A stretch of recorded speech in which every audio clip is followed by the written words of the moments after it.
Di sebuah sudut kota Bandar Lampung, terjadi peristiwa yang menghebohkan publik. 4 ASN di Sdukcapil diduga menganiaya seorang warga yang hendak mengurus pelayanan administrasi. Peristiwa ini bukan sekedar konflik individu, tetapi mencerminkan masalah mendalam dalam tata kelola pelayanan publik. Tengah mengurus perubahan data kartu keluarga, seorang warga justru mendapatkan tindak kekerasan dari oknum petugas Dinas Kependudukan dan Pencatatan Sipil Kota Bandar Lampung. Akibat kejadian itu, korban pun melapor ke pihak kepolisian.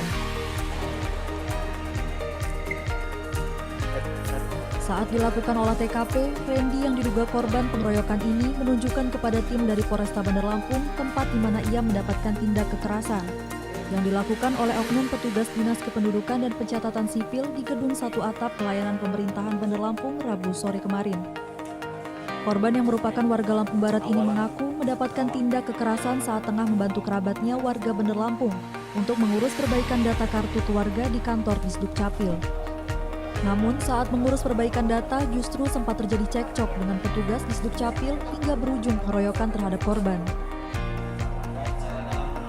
Namanya salah, harus saya minta benerin kan, kata dia suruh bawa aja akte kelahirannya. Saya cuma minta hapus saja bang, kan di sini contohnya udah ada gitu. Kata saya kan contohnya udah ada, dia nggak mau, masih nyuruh saya pulang dulu ngambil akte kan.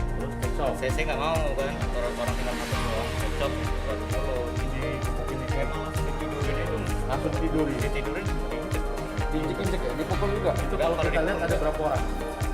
5 orang, 5 orang. Kalau yang mukulnya sih angka pasti saya nggak tahu kan, cuman yang rawatin banyak di sini ada 20. Nggak tahu kalau ikut itu pakai baju putih semua. Meski perbaikan data kartu keluarga sudah diselesaikan dan sudah ada permintaan maaf dari Kepala Dinas di Sdukcapil Bandar Lampung, korban atas nama Randy tetap melaporkan kejadian tersebut ke pihak kepolisian, yang kini kasusnya masih dalam pemeriksaan.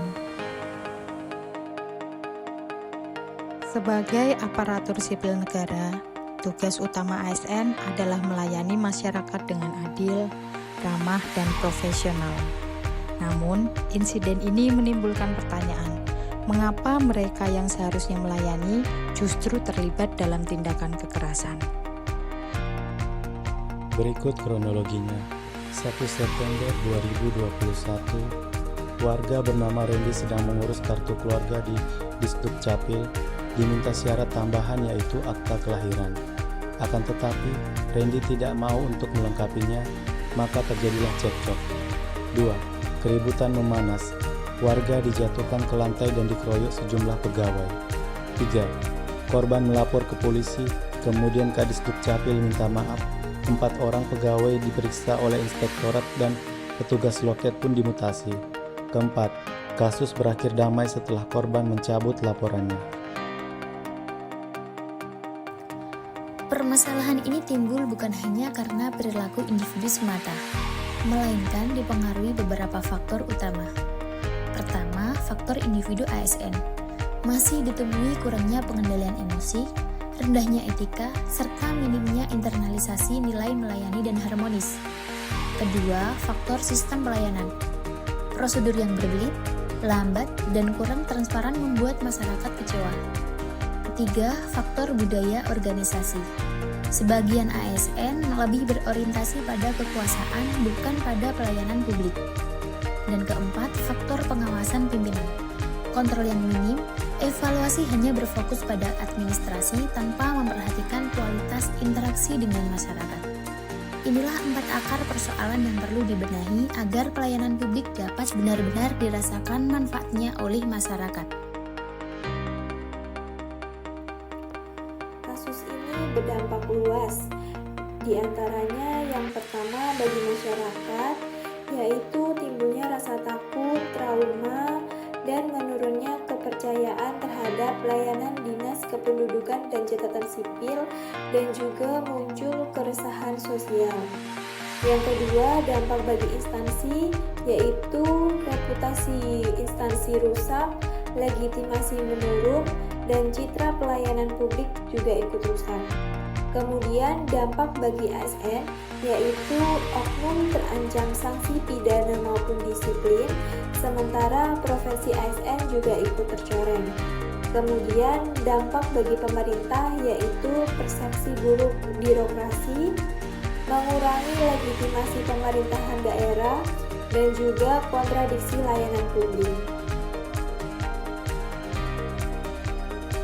Agar kejadian serupa tidak terulang, ada beberapa langkah penting yang harus dilakukan. Yang pertama, memberikan sanksi tegas dan transparan bagi oknum ASN baik secara pidana maupun disiplin sesuai PP 94 tahun 2021.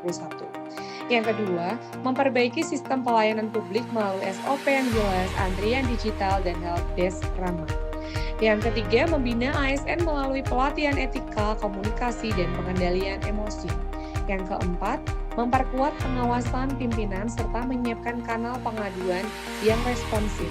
Yang kelima, memulihkan kepercayaan publik melalui permintaan maaf resmi, pendekatan humanis, dan peningkatan kualitas pelayanan. Kasus ini membuktikan bahwa pelayanan publik bukan hanya soal prosedur, tetapi juga sikap, budaya organisasi, dan pengawasan. Jika penyelesaian dilakukan secara komprehensif, pelayanan publik akan benar-benar berorientasi pada kepuasan masyarakat, sejalan dengan nilai ASN berakhlak dan menjaga martabat ASN sebagai abdi negara sekaligus pelayan rakyat.